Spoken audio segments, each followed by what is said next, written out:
Sejam muito bem-vindos, amados meus, a mais uma aula de Geografia, agora com o assunto Formação e Problemática Contemporânea das Fronteiras.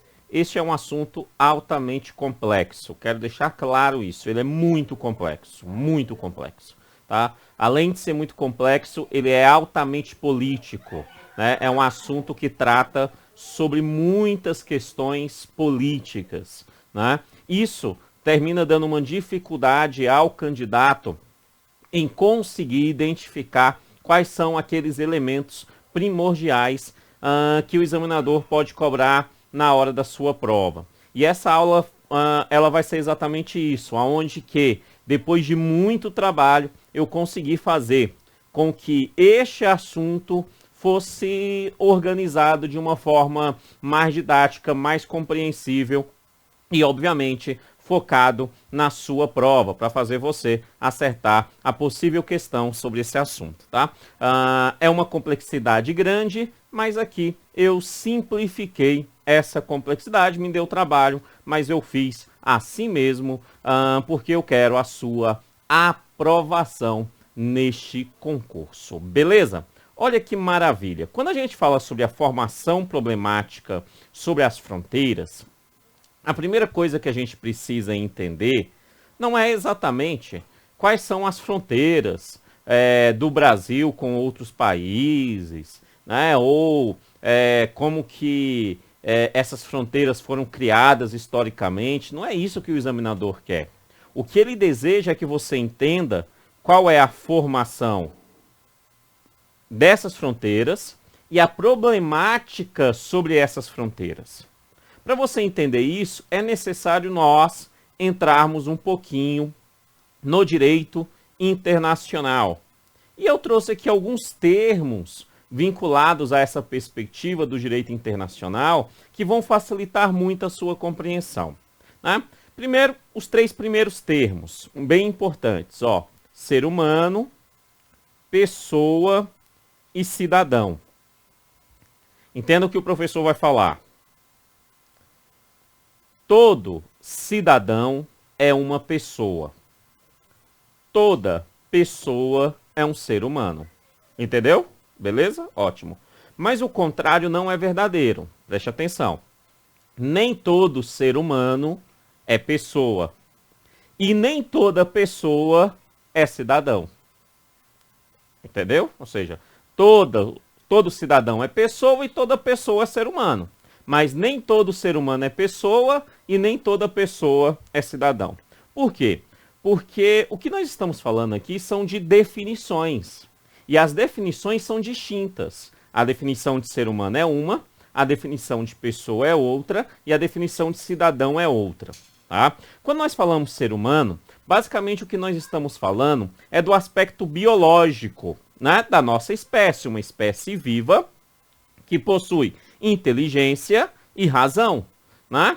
Essa inteligência, essa razão, somos nós, os seres humanos, certinho? Então, pelo menos é o que nós sabemos. Nós, seres humanos, encontramos nos seres humanos uma inteligência, uma razão, né? Pensamos antes de agir, fazemos as coisas mediante aspectos da mente, beleza? Não conhecemos isso nos outros animais, pelo menos não temos essa perspectiva nos outros animais, né? Tem o aspecto do instinto dos outros animais, ou seja, nós somos animais como todos os outros animais, né? Mas nós temos uma razão, nós temos uma inteligência, ok? Isso é ser humano, de boa? Tá? Mas preste atenção, nem todo ser humano é pessoa, não, porque para ser pessoa, pessoa é um termo jurídico. Para ser pessoa, é necessário que este ser humano tenha um vínculo a um Estado, um vínculo a uma nação. Ou seja, eu sou pessoa. Por quê? Eu sou pessoa porque eu tenho vínculo a um Estado chamado Brasil. Eu sou uma pessoa civil do Brasil.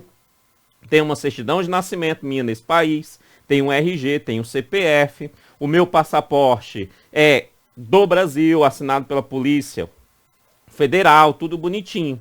Ou seja, eu sou uma pessoa nacional do Brasil. Se chega um estrangeiro aqui, vindo de um outro país, ele é uma pessoa. Só que ele é uma pessoa estrangeira. Ele tem vínculo com outro país. Entendemos? Então, nem todo ser humano é pessoa, porque nem todo ser humano tem vínculo com um país. De boa? Tranquilo isso? Entendemos? Nós temos aí vários refugiados sem vínculo a nenhum tipo de país. Nós temos no Brasil vários índios que não têm RG, não têm certidão de nascimento, né? Então eles não são pessoas nacionais, não que eles não possam ser. Eles têm todo o direito de tirar o RG, tudo bonitinho. Mas, caso eles não façam, eles continuam sendo seres humanos, porque não deixa de ser ser humano, é uma questão biológica, mas não se torna pessoa, porque pessoa é um vínculo a um país. De boa isso? Entendemos? Então preste atenção, ó. Todo ser humano, nem todo ser humano é pessoa, mas toda pessoa é ser humano. Entendemos? Mas tem a outra palavrinha, que é o termo cidadão. Olha bem, todo cidadão é pessoa. Todo cidadão é pessoa, mas nem toda pessoa é cidadão. Por quê? Porque o termo cidadão é um termo também jurídico, internacional, político, social, aonde que caracteriza direitos de uma pessoa dentro da nação a qual ela é vinculada. Por exemplo, no Brasil, eu posso afirmar, pelo menos por enquanto, que eu sou um cidadão brasileiro. Isso significa que eu não sou só uma pessoa neste país. Eu sou um cidadão, aonde eu tenho garantido o conjunto das duas gerações, das duas primeiras gerações do direito, que dá aí 3 direitos: direitos civis, direitos políticos e direitos sociais. Eu tenho neste país os meus direitos civis, eu posso ir e vir, né? Eu tenho direito à vida, né? Tenho meus direitos civis garantidos, tenho direito à propriedade, né? São todos direitos civis, certinho? Então eu tenho meus direitos civis. Eu tenho meus direitos políticos, sim, eu tenho meus direitos políticos. Eu posso sair candidato, eu posso votar, né? Eu posso exercer um cargo público, certinho? Já fui servidor público por 2 vezes, decidi não ser mais. Caso eu queira voltar, eu estudo, passo numa prova e volto, né? Então, este aspecto é um aspecto onde que me dá os direitos políticos. Eu posso fazer parte da gestão do meu país. De boa? Você só pode ser policial, bombeiro, militar. Por quê? Porque você tem direitos políticos. De boa? E direitos sociais. Direitos sociais que nós temos: saúde, educação, previdência. Tem lá seus problemas? Tem, porém, são direitos garantidos em nosso país. Este é um cidadão. Então, quando eu falo que nem toda pessoa é cidadão, porque nós temos claramente em alguns lugares onde existem pessoas. Vou dar um exemplo. Coreia do Norte. O norte-coreano é um ser humano, é uma pessoa. Mas eu não me sinto tão confortável em falar que ele é um cidadão. E por que eu não me sinto confortável em falar que ele é um cidadão? Porque dentro dos direitos civis, por exemplo, tem o direito à liberdade de ir e vir. E até onde nós sabemos, o norte-coreano não sai da Coreia do Norte da mesma forma que eu saio do Brasil. Quando eu saio do Brasil, na hora que eu quero. O Brasil não me impede, se eu não tiver nenhum crime, nada que me impeça, o Brasil não me impede de sair do país, não me impede. Se o outro país vai me deixar entrar é outra coisa, mas o Brasil não me impede de sair. Entendeu? O norte-coreano não é bem assim, né? Alguns norte-coreanos saem, mas eles têm autorização do Estado para sair, né? Mas nem todo norte-coreano simplesmente fala, vou dar um rolé ali na China. Não, eles não fazem isso. Vou dar um rolé ali nos Estados Unidos, muito menos. Vou dar um rolé no Brasil, difícil. Perfeito? Tá? Então, isso significa que se um dos direitos fundamentais a ele é negado, não necessariamente nós podemos chamar isso de cidadão. E por que que essas 3 palavrinhas têm a relação, professor, com o aspecto da fronteira? Pelo aspecto muito simples. Porque a fronteira é um aspecto geográfico, né? Político, geográfico. Mas a geografia só existe porque existe o ser humano. Então, essa relação desse ser humano e a relação com as áreas geográficas pertinentes é que gera o que nós chamamos de fronteiras, tá? E para ter fronteira é necessário ter país. E aí, quando nós falamos em país, é necessário duas palavrinhas muito importantes. A primeira palavrinha é a soberania, ou seja, aonde que cada estado-nação, cada país tem a soberania de reger os seus aspectos internos, as suas leis, as suas ações, né? Ao mesmo tempo que vai dar aos seus cidadãos ou às pessoas que ali têm vínculo com esse país a nacionalidade. Eu sou nacional do Brasil. Quando eu viajo, eu vou, sei lá, para a Argentina, lá eu sou estrangeiro. Beleza? Mas eu continuo sendo nacional brasileiro, só que lá eu sou uma pessoa estrangeira. Isso termina gerando um aspecto da ideia de nacionalidade e soberania. Soberania por quê? Porque se eu for para a Argentina e apronto por lá, o país, o Brasil, precisa acompanhar o meu processo lá. Simples assim. No caso, por exemplo, sei lá, mais recente, do Ronaldinho no Paraguai, o Brasil acompanhou o Ronaldinho no Paraguai. Né? É muito importante. Não é porque é o Ronaldinho. O Brasil tem que fazer isso com todo brasileiro. Por quê? Porque se foi essa pátria que me pariu, é essa pátria que precisa cuidar de mim. Entendeu? Ou seja, fora do Brasil, eu tenho a defesa do Brasil. Mas ao mesmo tempo que se respeita a soberania daquele país. A soberania é muito importante. Tá? Então, a nacionalidade e a soberania. Os meus direitos políticos nesse país têm a ver com a soberania do país, porque o país é soberano, né? Ao mesmo tempo, a minha nacionalidade neste país. Beleza? Só que as nações, os países, os estados, eles são altamente poderosos. Se for comparado, por exemplo, quem sou eu, a minha força do professor Kennedy, em relação à força do Brasil. Eu não sou nada, beleza? Eu não sou nada. Eu sou apenas mais um dentro de um país gigante, com forças armadas, exército, polícia, várias outras coisas. E neste país, em teoria, e eu acredito que por enquanto nós temos, não é perfeita, mas nós temos, um conjunto de regras, de leis, que garante a minha relação com este país e com as outras pessoas que aqui estão. Né? Mas, se este país tentar retirar de mim os meus direitos de forma indevida, de forma ilegal, eu sou ninguém, eu não dou conta de me defender do país. Quem sou eu contra as Forças Armadas brasileiras? Então, é gerado o que a gente chama de direito internacional. O direito internacional é uma perspectiva aonde põe o ser humano acima do Estado. O ser humano, ele é mais importante do que uma nação. Daí a Declaração Universal dos Direitos Humanos. Perfeito? Que o Brasil assinou e foi o primeiro a assinar. É uma norma ius congens, né? É uma norma aonde que todos precisam cumprir, certo? Essa norma, ela é superior às próprias normas internas da nação, ainda mais quando a nação a assina, que o Brasil, no caso, assinou. Certo? Então isso faz com que mecanismos internacionais, organismos internacionais e outros países possam, desde que respeite a soberania do país, interferir na relação que o Brasil tem comigo.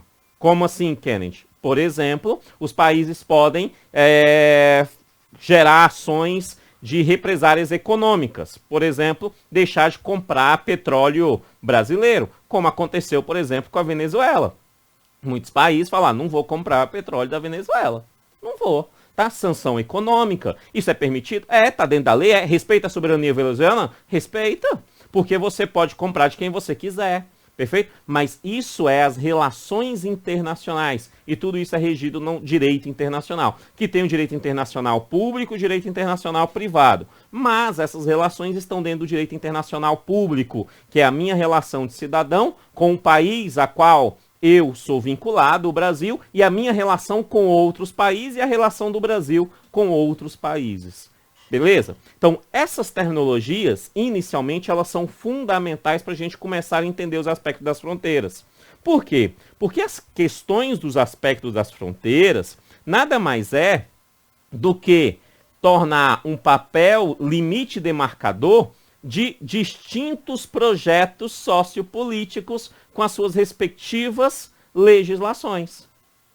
O aspecto sociopolítico do Brasil é igual ao aspecto sociopolítico do Paraguai? Vizinho de vocês aí do Paraná? É igual? A resposta é não. No Brasil tem um aspecto sociopolítico, o Paraguai tem outro. É igual da Argentina? Não. A Argentina tem um outro aspecto sociopolítico.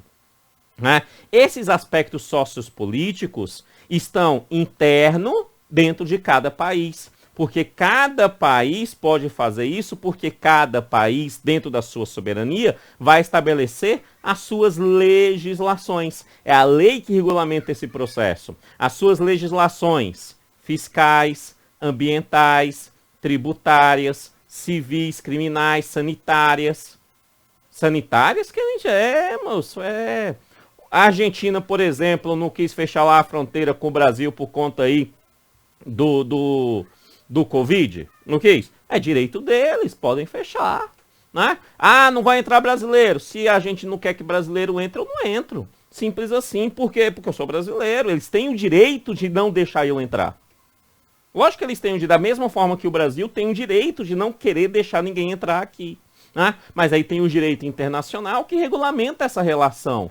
Né? Então, ajuda humanitária, esse tipo de coisa que termina gerando ações mais humanas em relação a esse processo. Mas é um direito da soberania. Se a Coreia do Norte não quer que o Kennedy entre, eu não entro lá na Coreia do Norte. É simples assim. Perfeito? Simples assim. Então, dentro desse aspecto vem a questão sanitária, questões demográficas. Questões demográficas é a nossa divisão política administrativa do país. Nós dividimos estados. A Argentina, por exemplo, divide em províncias. Né? E aspectos, no caso do Brasil, nós somos federativos, né? Cada estado tem autonomia, mas não tem soberania. Isso é um aspecto interno de cada país, tá? E, obviamente, que jamais você pode esquecer isso, né? Os aspectos ideológicos, né? Os aspectos ideológicos, como diria o Cazuza, ideologia, eu quero uma pra viver. Pensa num professor que canta bonito. Né? Ideologia, os aspectos ideológicos interferem fortemente neste processo, seja qual ideologia for, tá? Tecnicamente, dentro do campo filosófico, né? Quando nós falamos em ideologia e alguém falar, eu não tenho uma ideologia, você já tem uma ideologia de falar que é isento, não tem uma ideologia, perfeito? Mas os aspectos ideológicos, eles são altamente fundamentais nesse processo, tá? Misturados eles com os aspectos técnicos ou não técnicos, eles modificam um Estado e modificam a relação de um Estado. Novamente, citarei a Venezuela como exemplo. Se você pega a Venezuela da década de 80 e você pega a Venezuela de hoje e você pergunta para os venezuelanos que viveram na década de 80 e os venezuelanos que vivem hoje e pergunta para eles qual período você prefere, eles vão falar a década de 80, porque aquele período, a era do petróleo, aquele período como um todo, a Venezuela tinha uma excelente qualidade de vida para boa parte dos venezuelanos, nunca para a totalidade, mas para boa parte dos venezuelanos. Hoje nem tanto. E o que levou a isso? Aspectos políticos, aspectos econômicos, aspectos internacionais e aspectos ideológicos. Perfeito? Isso é algo extremamente importante dentro desse modelo, tá? Etc e tal, entre vários outros fatores. Então, cada país dentro da sua fronteira tem isso. Ou seja, as fronteiras delimitam o que nós chamamos de território nacional. Qual o território brasileiro? É exatamente as nossas fronteiras marítimas, terrestres, aéreas, as nossas fronteiras, que dará a nós a nossa soberania. Entendemos? Beleza? Show. Porém, todavia, contudo, o título ele pede formação e problemática. Qual é a problemática em relação a esse modelo de fronteiras que eu acabei de explicar aqui para vocês? Qual é a problemática? A problemática é uma palavrinha que vem há muitos anos há alguns anos para cá e cada vez se envolve mais, que é a globalização. A relação da globalização com as soberanias. A relação da globalização e os limites geográficos com as soberanias, que são as fronteiras. Essa relação, ela é uma relação, resumidamente, econômica, social e cultural. Aonde que essa relação da globalização está modificando a relação entre países, a relação entre países e organismos internacionais e entre pessoas e organismos internacionais, seres humanos e outros países, e seres humanos e aspectos culturais internos e aspectos culturais externos, né? Chegando a alguns a afirmar a possibilidade, tem alguns teóricos que afirmam que o crescimento dessa globalização vai chegar ao que é chamado de estandardização cultural. Traduzindo, fazer com que todos os seres humanos tenham exatamente a mesma cultura. Igualzinho. Todo mundo exatamente igual. A globalização vai gerar isso. E os defensores desse modelo, né, eles falam que este modelo é um modelo que vai acontecer por conta que a globalização leva ao monopólio. E o monopólio, por querer características comuns em todos os estados, para o seu desenvolvimento, vai fazer com que os estados se vinculem a esses aspectos comuns. Como, por exemplo, né, os donos do capital, as grandes instituições financeiras, as grandes empresas, os grandes multinacionais, quando procuram uma nação para o desenvolvimento econômico, eles querem, obviamente, por exemplo, mão de obra qualificada e barata. Qualificada e barata. Outro aspecto, querem, por exemplo, uma legislação trabalhista tranquila, sem muitos problemas, que não é o caso do Brasil. Mas é, por exemplo, o caso americano, né? Não tem tanto problema assim, a legislação para o empreendedor, né? Para o dono do capital, né? Que alguns países europeus também não têm esse problema, outros têm esse problema, né? Então, entra dentro desses aspectos esse tipo de relação. Outro tipo de relação, as questões de comunicação. Nós estamos no mundo globalizado. Nenhuma grande instituição vai investir num país onde o aspecto de comunicação, né, e transporte não esteja adequado aos seus interesses. Né? O que eu estou querendo dizer para eu resumir? Que o capital vai procurar aqueles lugares que estão mais adequados para o investimento do capital. E essa procura, segundo esses que defendem essa teoria que um dia vai acontecer a estandardização cultural, leva a que todos se tornem exatamente iguais, porque senão não terá um investimento do capital para o seu desenvolvimento socioeconômico. Porém, todavia, contudo, outros, e eu estou entre esses outros, dizem que essa estandardização cultural é improvável que aconteça. Eu não gosto do termo impossível, porque impossível é muito forte. Mas é improvável que aconteça. Por quê? Porque dentro desse processo há uma relação de fluxo entre as relações. Não é uma via de mão única, mas é uma via de mão dupla. Ações vão, ações vêm. E essa via, tecnicamente, nós podemos chamá-los de atores exteriores, que é o aspecto das grandes instituições econômicas, as grandes corporações, os organismos transnacionais, né? Ou aquilo que ideologicamente, dentro da mentalidade ideológica conservadora, chamam de globalistas, que querem o aspecto não da globalização, da relação entre países, mas que haja uma espécie de governo único entre todas as nações. Esses atores exteriores, esses atores globais, é uma linha que tentam usar todo o seu poderio, principalmente o poderio econômico, para influenciar culturas dos outros atores. Os atores que nós podemos chamar tecnicamente de atores interiores, os atores local, que vai ter o que nós chamamos de cultura interna. Então, é um conflito de troca de fluxos entre cultura externa e cultura interna. Amados meus, desde que eu me entendo por gente, nós temos essa relação de cultura externa e cultura interna. Mas alguns entendem que um dia não haverá mais isso porque todos terão a cultura comum, né? Mas muitos, a maioria, entre eles eu também vou mais para esse caminho, entendo que não. Que por mais que haja influência externa, a cultura interna ela não é desprotegida. Ela não é frágil, porque ela tem vários outros aspectos. Por exemplo, eu coloquei aqui para você. Ó, nenhum tem o poder de manipulação de todas as variáveis culturais. Quem tem o poder do capital não tem o poder de manipulação de todas as variáveis culturais.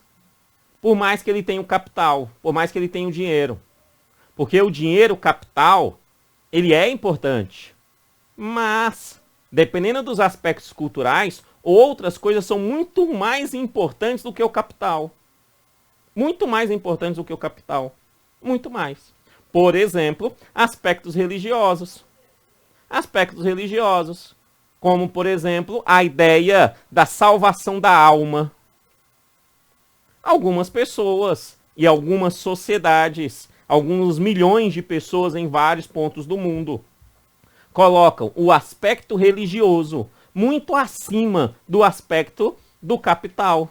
Entre eles, por exemplo, posso citar religiões como religiões muçulmanas, como a religião muçulmana. Posso citar, por exemplo, algumas religiões que permanecem, por mais que sejam atacadas, de origem africana, né? Ou até mesmo o aspecto do cristianismo, que dentro do aspecto do cristianismo, toda a atividade, muitos dos cristãos, toda a sua vida é uma preparação para a morte, porque é na morte que tem o reino dos céus e toda a eternidade junto a nosso Senhor Jesus Cristo. Isso, em muitas culturas, é muito mais importante do que o capital.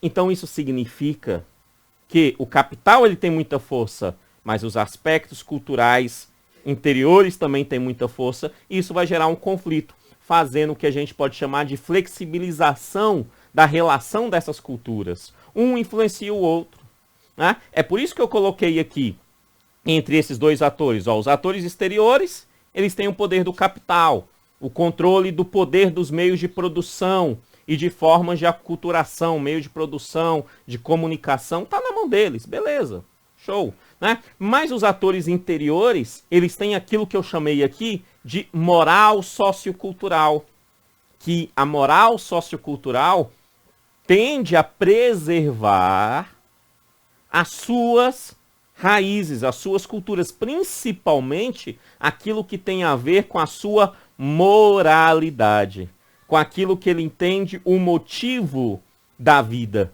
E isso termina gerando uma relação entre eles, fazendo assim com que muito improvavelmente aconteça a estandartização cultural. Mas você tem que entender o que é estandartização cultural. É a ideia de criar uma cultura comum a todos.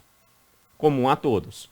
Quem pretende fazer isso é a ideia da globalização, ou melhor, ideologicamente podemos chamar de globalistas, mas os atores exteriores, aqueles envolvidos no campo global, que tem braços em todo o planeta, tá? Esses entram aí dentro desses aspectos. De boa? Essa relação obviamente, elas geram problemáticas, né? Por isso o examinador colocou lá no título isso. Ele falou assim, ó, formação e problemática contemporânea das fronteiras. Esse processo gera problemáticas em diversos campos. Eu trouxe aqui como problemáticas alguns exemplos para ficar mais fácil essa sua visualização. Entre eles, um exemplo brasileiro, como a tentativa de organismos internacionais na gerência da gestão da Amazônia brasileira. Uai, o Brasil é soberano. Somos nós brasileiros que decidimos como é que tem que fazer aquilo. Nós. Como? Votando nos nossos deputados, nos nossos senadores, no nosso presidente. Somos nós que alteramos o processo legal, caso nós queremos, em relação à Amazônia. Somos nós que decidimos. Os organismos internacionais, eles não têm o poder soberano sobre as terras brasileiras, mas eles têm poderes econômicos, que interferem nesse processo, têm poderes de meio de produção cultural, intelectual, que interferem nesse processo. Né? A ideia de falar que o Brasil não protege a Amazônia, que eu tenho lá alguns problemas com isso, eu acho que sim, tem muita queimada, tem muita coisa ruim na Amazônia, mas esse argumento é muito mais uma tentativa de ter o poder sobre essa região, diminuindo o poder brasileiro.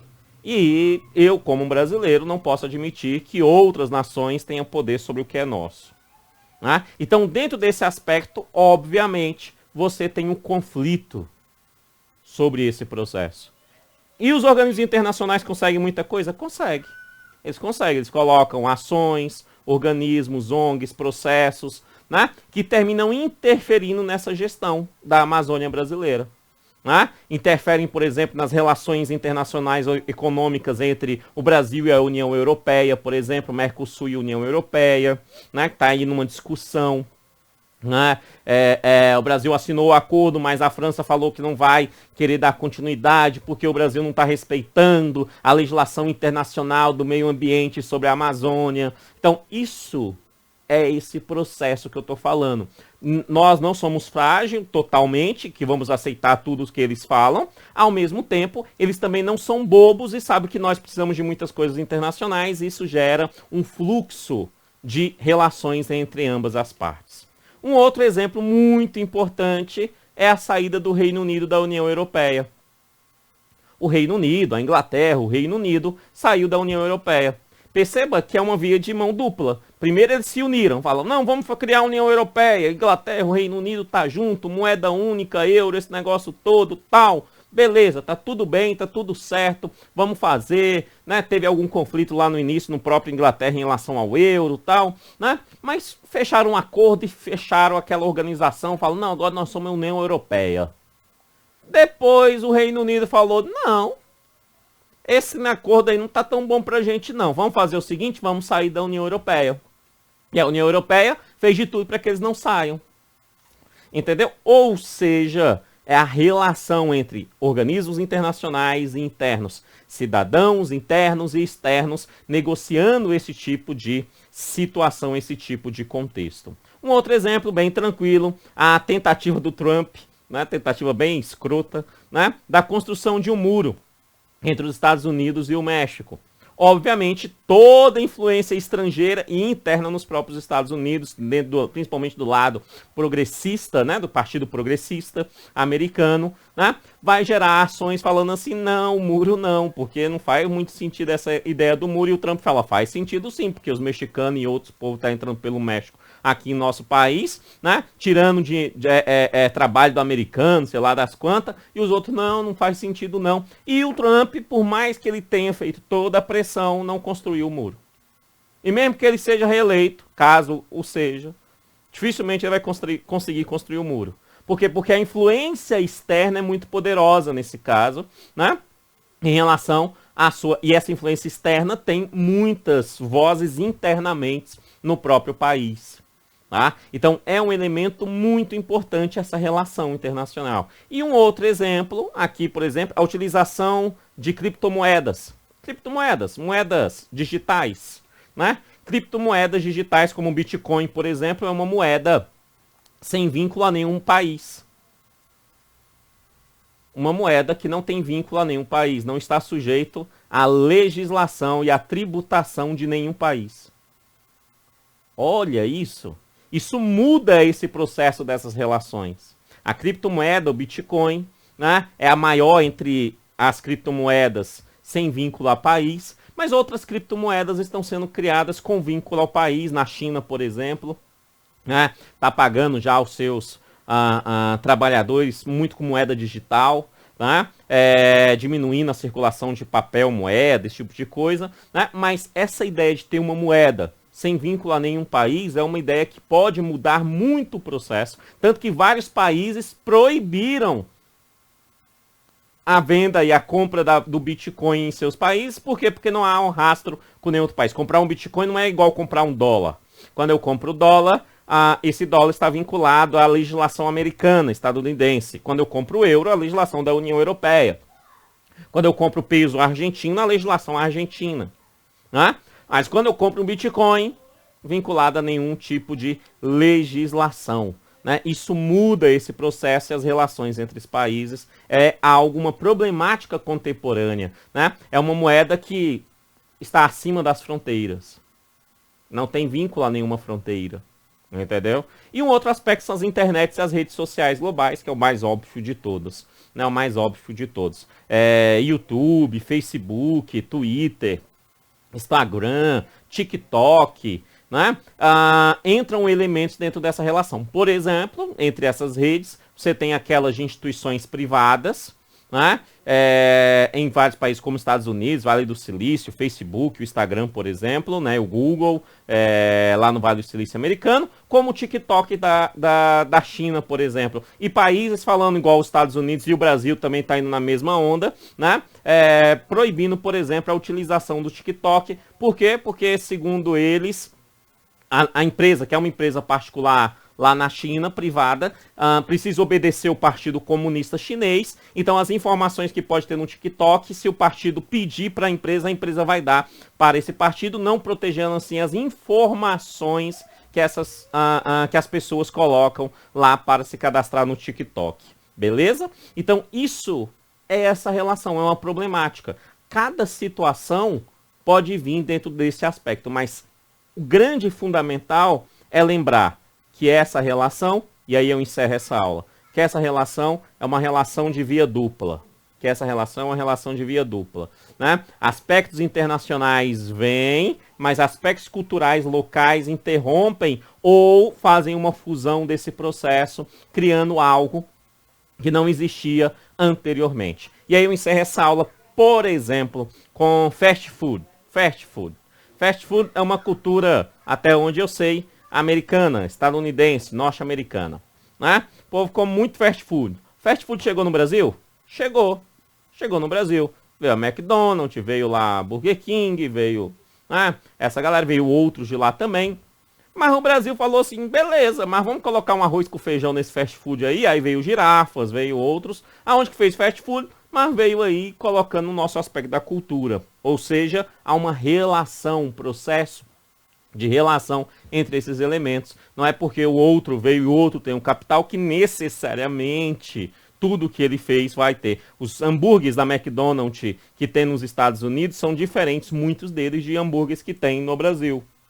Né? Por exemplo, o hambúrguer de picanha da McDonald's aqui no Brasil, é McDonald's, eu acho que tem, de picanha no Brasil, não tem lá nos Estados Unidos, porque lá nem picanha tem, esse corte não existe lá.